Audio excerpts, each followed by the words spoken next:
Muy buenas noches con todos. En estos momentos estamos los representantes del Grupo 7 para poder debatir un tema que es de interés nacional, como lo es la presencia y el rol del Estado en solucionar la crisis penitenciaria dentro del Ecuador.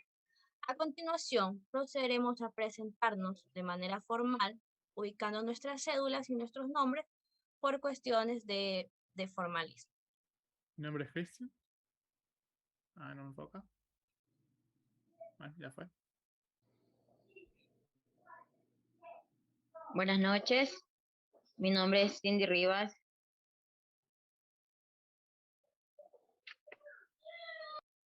Buenas noches, mi nombre es Daniela Sánchez.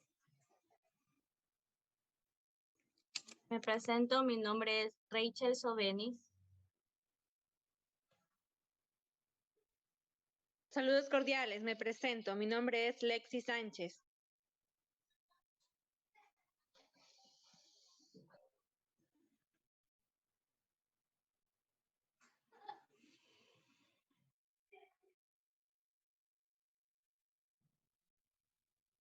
Vocal.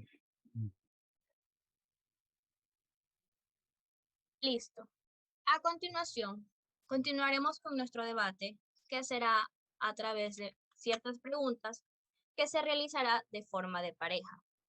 Comenzaremos con la primera pregunta, en la cual tendremos dos tipos de argumentos, uno a favor y uno en contra del tema principal, teniendo a favor al joven Diego Solórzano y en contra del mismo argumento el señor Cristian Romero.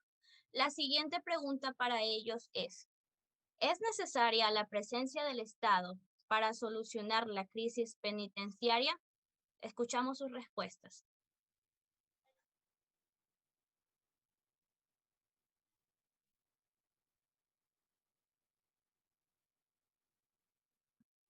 Punto de vista de que un Estado es y son todos los ciudadanos de un país y que todo lo que ocurre dentro de los centros penitenciarios pegados del cuidado y seguridad de las personas reclusas, a las cuales hemos olvidado y sobrevalorado, llegando a pensar que los PPLs son incorregibles, olvidando temas o más bien preguntas, como por ejemplo, ¿por qué sigue creciendo la delincuencia, la pobreza en nuestro país, el cual es muy rico en cultura, turismo, petróleo y en agricultura, ¿no? Eh, Son temas que por lo general no nos concierne cuestionarnos a todos, tomarlos ese tiempo para preguntarnos cómo mejorar la situación violenta que está pasando en nuestro país y todas sus. Yo señalo que obviamente es necesario que el Estado intervenga. Voy a hablar. Es el representante máximo de nuestro país y tiene la voluntad y la obligación de ejercer la ley dentro de los centros de privación de libertad, a los cuales el Estado tendría que imponerse de modo de coacción para reajustar las crisis en los cuales realmente están crimen y que debemos recordar que estas personas mantienen sus derechos y que son parte de nuestro país. Eso es todo en base a mi análisis de la pregunta antes mencionada. Muchas gracias. Yo discrepo mucho con lo que dice Diego, porque al final todo este tema del Estado, todo este tema de la crisis penitenciaria, el Estado realmente no tiene nada que ver ahí. No tiene nada que ver de forma directa. Es verdad, el Estado tiene que garantizarle los derechos a los PPLs. Sin embargo, ¿qué puede hacer el Estado 4.000, 5.000 personas que están en contra del mismo, ahí mismo en un lugar cerrado, del cual tienen el control completo. ¿Cómo el Estado se piensa meter ahí? ¿Cómo el Estado, en la masacre que existió hace unos años atrás, el Estado tenía a los militares afuera y no podían entrar? ¿Por qué? Porque iban a armar una balacera. No tenía nada que hacer el Estado ahí. El Estado solamente sirve para enviar un mediador y ver cuáles son las necesidades que los PPLs necesitan, cuáles son las necesidades que el PPL requiere. Nada más. Es lo único que exigen los PPLs en la mayoría de los casos. 3.000 policías contra 5.000 PPLs armados. El Estado no se va a meter ahí, no tiene por qué meterse ahí. Los PPLs no lo quieren al Estado dentro.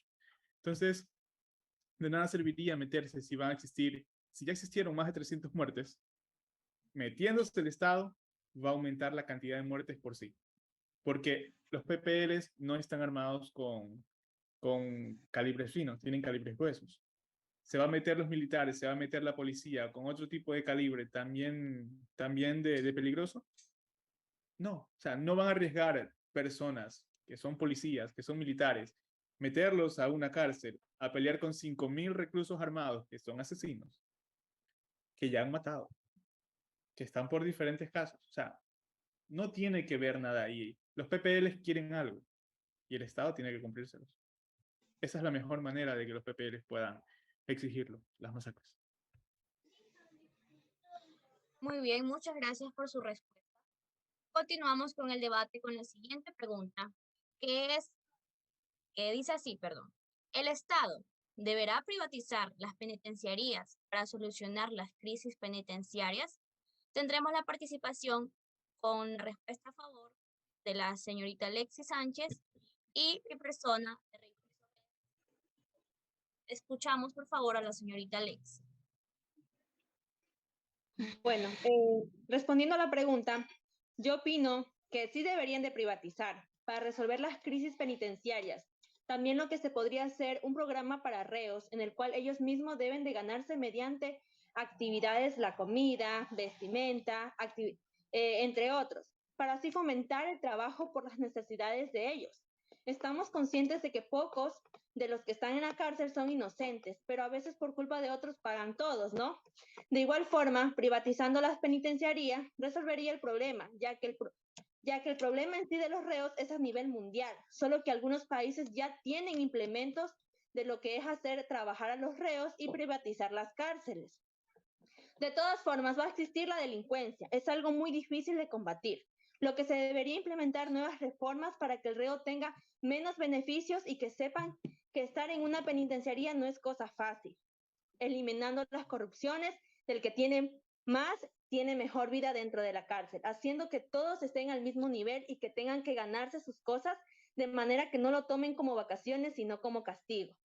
La crisis carcelaria en Ecuador, con más de 360 presos asesinados en los últimos 2 años, graves problemas de hacinamiento y también de impunidad, ha dejado al descubierto lo complicado laberinto que tenemos aquí y un sistema atrapado entre la presión de la delincuencia y la fragilidad de un Estado. La posible solución o lo posible que podemos hacer será reemplazar las condenas en prisión por medidas sustitutivas, más efectividades en términos de readaptación social y menos caras. La mayoría de los objetivos del encarcelamiento puede lograrse por otros medios con mayor eficacia, propone la Oficina de las Naciones Unidas contra la Droga y el Delito. La experiencia nos ha demostrado que las cárceles son escuelas de crímenes y es que las políticas punitivas solo agravan el entorno de violencia y delincuencia en nuestra región. Muchísimas gracias. Pues bien, dentro de la parte en la cual yo defiendo, que en este caso es que yo no estaría completamente de acuerdo en que que no se privatice ese tipo de sistema, porque el no privatizar al sistema carcelario a que se protejan en realidad los derechos de los reclusos, logramos que se disminuya el gran número con su forma en la cual ellos se sientan, sus delitos, su reincidencia. De hecho, vemos que hay muchas personas jóvenes dentro que están privados de su libertad y que de una u otra forma ellos pueden recuperar y retractarse de lo que ellos han hecho. Es lo que se lograría con este sentido. No podemos decir que el Estado en realidad es el principal factor de que haya una crisis o no. El rol del Estado demuestra muchas responsabilidades y asimismo, en este caso, los gobernantes a cargo hacen lo mejor que pueden dar. Un ejemplo muy claro tenemos en que en el gobierno del expresidente, nombrándolo el expresidente Correa, hubo una atención mayoritaria a los privados de la libertad. Se subió el presupuesto en comparación a otros gobiernos. Sin embargo, ¿hemos notado tal vez algún cambio grande? La verdad, no del todo. Puede ser que haya habido problemas actuales dentro de las cárceles, pero no podemos decir que estas personas en realidad tomen en realidad conciencia. Han existido bandas armadas desde hace muchos años y la misma policía también es parte de muchos actos deshonestos. En tal gobierno se les dio mucho privilegio. La delincuencia sigue creciendo. No consideremos que es el Estado el principal causante de estas crisis, sino por esa falta de derechos humanos que los delincuentes tienen. En este caso, no les importa nada, ni su familia. El Estado no debería privatizarlos del todo, sino más bien que los recursos se puedan distribuir a muchas áreas en realidad en las cuales son responsables el mismo gobierno, el mismo Estado, para que todos gocen de los derechos que merecen. Pero asimismo, tenemos que considerar de que cada persona es responsable de ser un buen ciudadano o no. Más bien, con eso no debemos directamente culpar a un Estado de privatizar, en este caso, lo que son los derechos humanos que mantienen igual por ser personas los reos que se encuentran en la penitenciaría. Muchas gracias. Continuando con nuestro debate, tenemos la participación de la señorita Daniela Sánchez a favor y la señorita Cindy Rivas en contra de la siguiente cuestionante, la cual nos indica si consideran que la alianza pública y privada podría tal vez haber sido una de las principales causas que llevó a provocar la crisis penitenciaria en el Ecuador. Escuchamos sus respuestas, por favor. Muy buenas noches. Bueno, yo creo que no podemos, el gobierno no puede esperar, o el Estado en sí no puede esperar que el sector privado se haga cargo de un problema que realmente es del Estado, ¿no? Y que el gobierno tiene que hacerse responsable. Y para eso, pues vamos a analizar un poco pues, las causas de este problema que ha surgido en el sistema penitenciario. Y bueno, uno de los principales problemas del sistema penitenciario es la sobrepoblación, ya que existen en el Ecuador más de 40.000 reclusos en cárceles destinadas para una capacidad de apenas 28.000. Por lo que las condiciones de vida de los reos se ha vuelto precaria e inhumana. Incluso viven en condiciones totalmente insalubres, donde hay falta de alimento, agua y atención en salud. En la época del correísmo, se implementó en los centros carcelarios modernas infraestructuras tecnológicamente equipadas, pero con la llegada al poder del presidente Lenín Moreno, las políticas públicas dieron un giro diferente, ya que este gobierno se propuso en reducir el gasto público, y esta medida pues afectó en gran parte al sistema penitenciario, que pasó de un presupuesto del Estado de 163 millones de dólares en el 2017 a 90 millones en el 2020. Esta reducción del presupuesto impidió que continúe la contratación de más guías penitenciarios, como también el mantenimiento de las cárceles y del equipo tecnológico para la seguridad de las mismas sea limitado.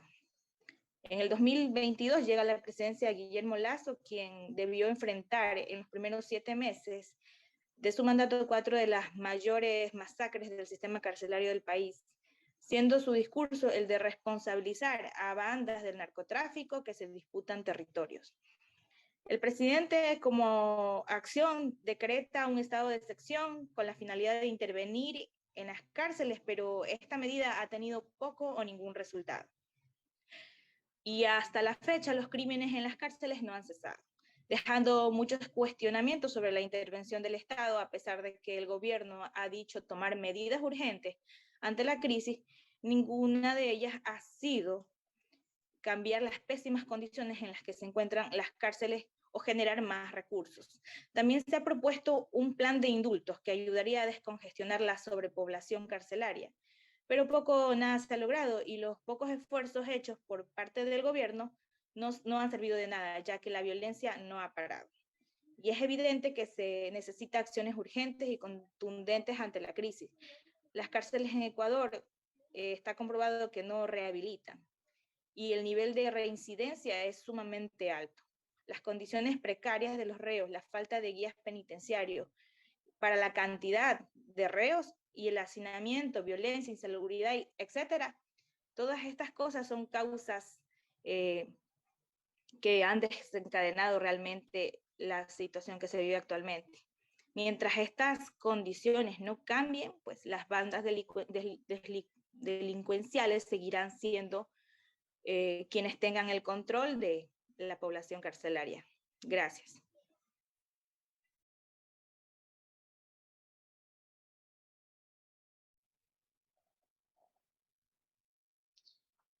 Las alianzas público-privadas siempre se dan con un fin social. Siempre van a tener de fondo un fin social. En el caso de los PPLs, es muy difícil que se dé este tipo de alianzas y que las empresas hagan estas inversiones. Primero, porque por el grado de educación que tienen los PPLs. Y segundo, porque no hay una verdadera rehabilitación social dentro de las cárceles. Por lo general, cuando se invierte en talleres, ya sea de ebanistas o cerrajeros, los PPLs, en vez de crear, de fabricar cosas beneficiosas, muchas veces lo que hacen es con las mismas herramientas que se les aporta con las inversiones de las empresas privadas, es fabricar armas cortopunzantes para amedrentar a sus compañeros, para amenazarlos, para mantenerlos en zozobra, cuando, como dijo la compañera, cuando existen los grupos, las bandas dentro de las cárceles. Y bueno, y este tipo de herramientas que la convierten en armas, tienen libre circulación dentro de las cárceles porque la línea de corrupción que hay dentro son de los mismos guías, o sea, no hay un control. Y cosa que en los motinamientos cuando se presentan, se incautan cientos de armas cortopunzantes. Y es más, están armados hasta mejor que los policías y los militares, ya que no hay un control. Por eso yo considero que la inversión pública-privada no va a solucionar que se reduzcan las crisis penitenciarias en el Ecuador. Gracias. Listo. Muchísimas gracias a ustedes por indicarnos sus respuestas a estos cuestionantes. Y culminando lo que es nuestro debate, tendremos a continuación una pregunta que es hecha para todos los participantes.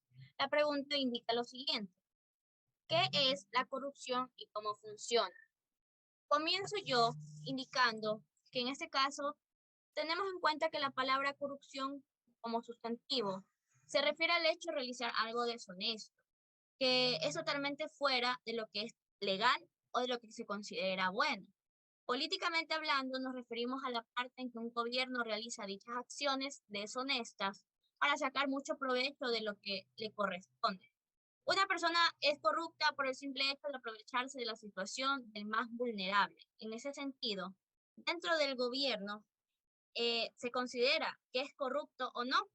No podemos decir a ciencia cierta quién tiene la culpa de los actos deshonestos que suceden, pero el Estado no lo veamos como el principal responsable de lo que se realiza en muchas partes como en una instancia que veamos que el presidente no va a estar atrás de los 17 millones de ecuatorianos viendo qué hacen y qué no hacen.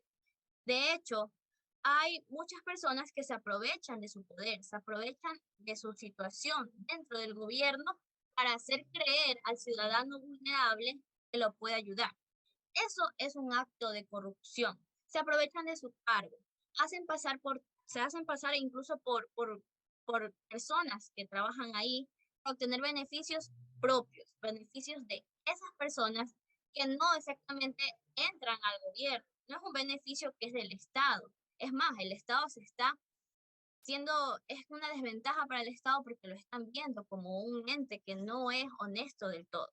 Y esa persona, por lo consiguiente, debe ser identificada y removida de su cargo para que el Estado, como ente responsable y gobernante, pueda llevar sus verdaderas obligaciones como tal. A continuación, escucharemos la respuesta del señor Diego Solórzano con respecto a esta pregunta. Escuchamos, caballero.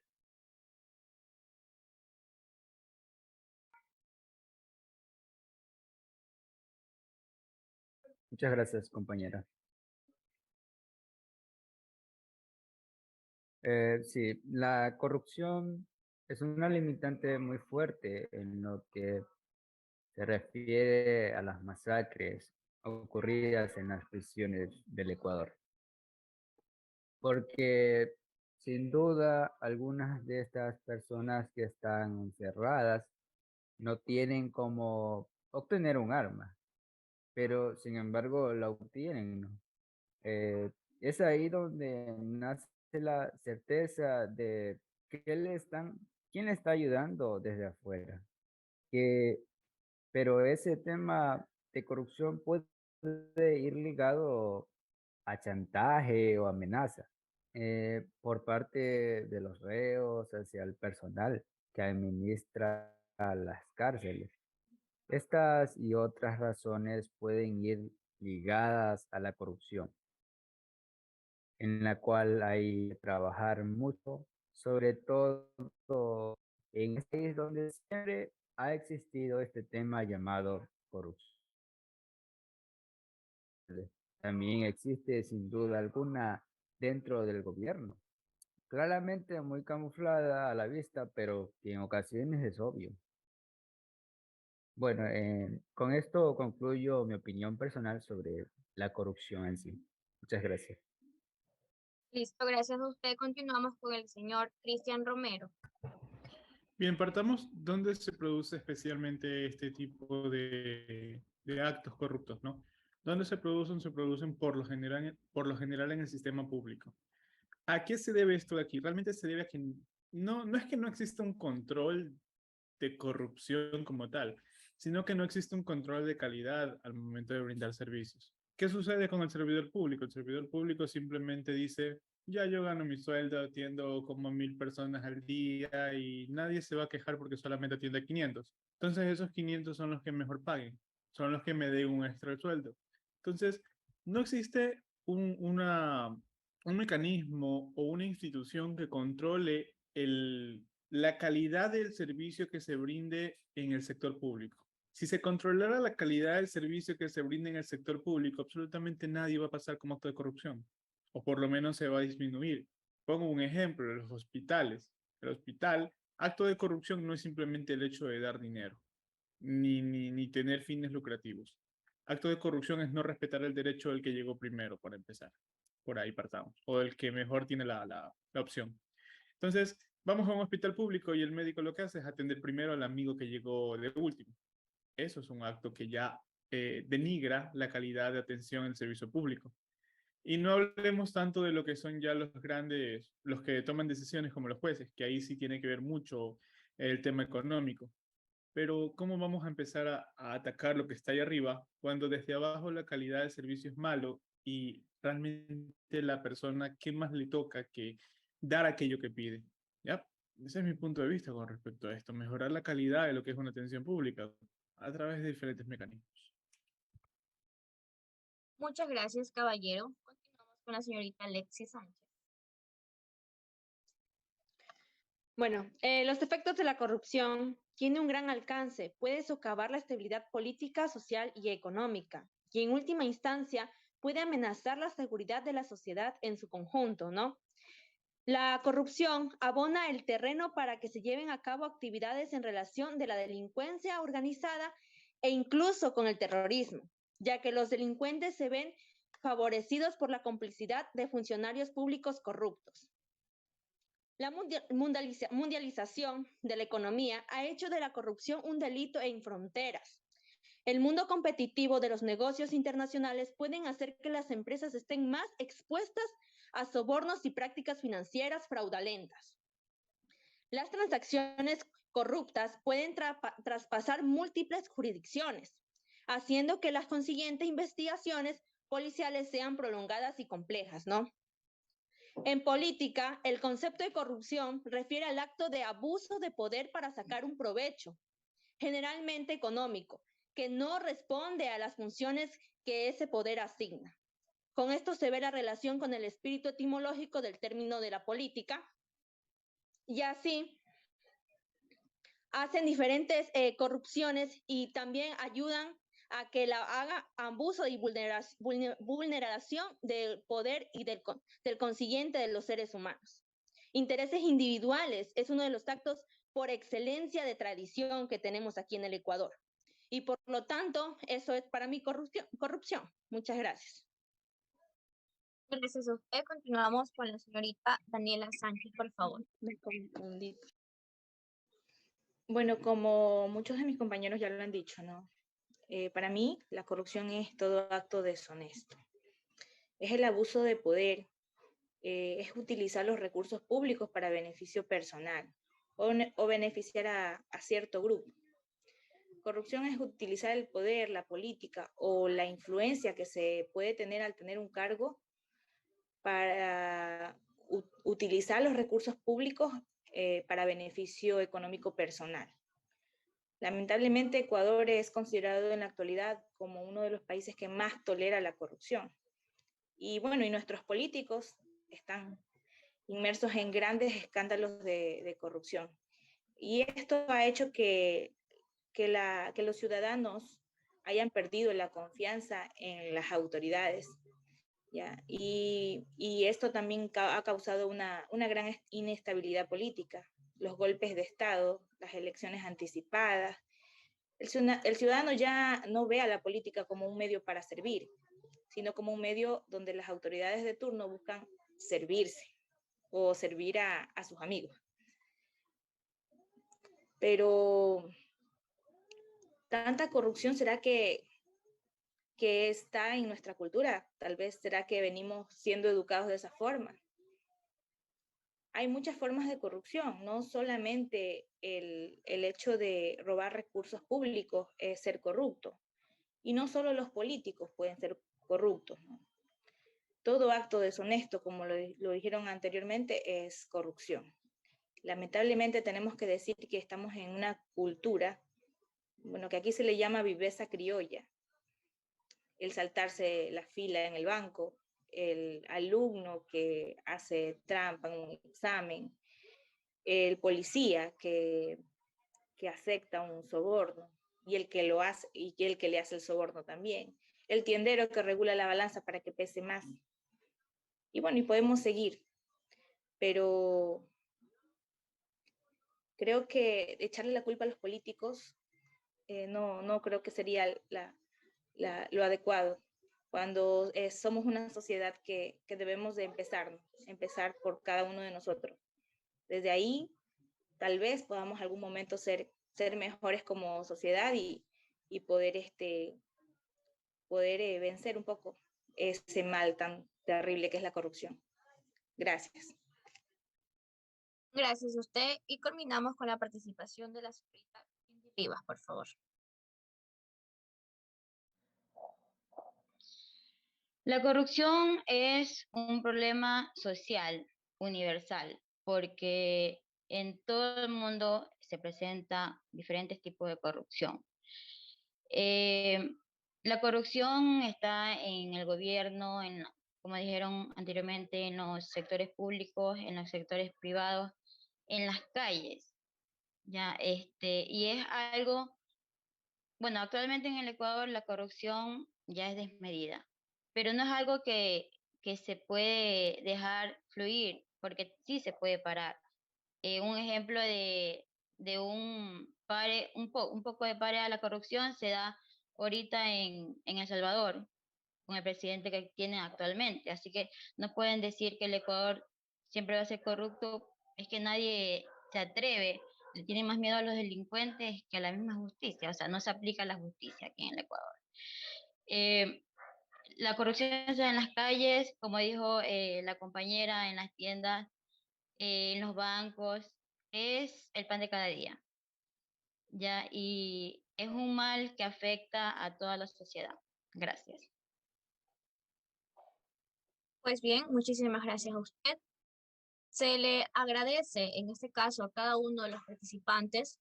Damos por culminado este debate, logrando asimismo dar nuestras ideas y argumentos propios sobre este tema. Como lo bien dijimos, es un tema discutido y de interés político y social dentro del Ecuador. Agradecemos nuevamente su participación y esperamos poder vernos pronto en un nuevo debate. Muchas gracias.